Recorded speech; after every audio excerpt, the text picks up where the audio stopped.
পঞ্চায়েত সদস্যের গোডাউন থেকে বন্যার ত্রাণ সামগ্রী উদ্ধারে উত্তেজনা পশ্চিম মেদিনীপুরের ঘাটালে মনসুকা ১ নম্বর পঞ্চায়েত এলাকায়।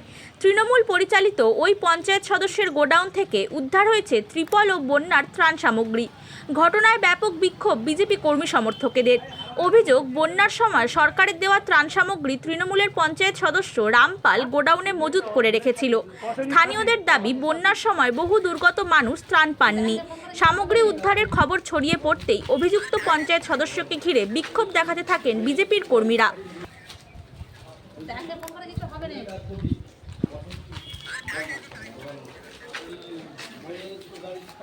খবর পেয়ে ঘটনাস্থলে যান ঘাটালের বিধায়ক শীতল কপাট এবং ঘাটাল থানার পুলিশ।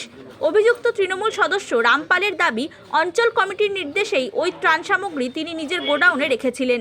রামপালকে আটক করে ঘাটাল থানার পুলিশ নিয়ে যায়।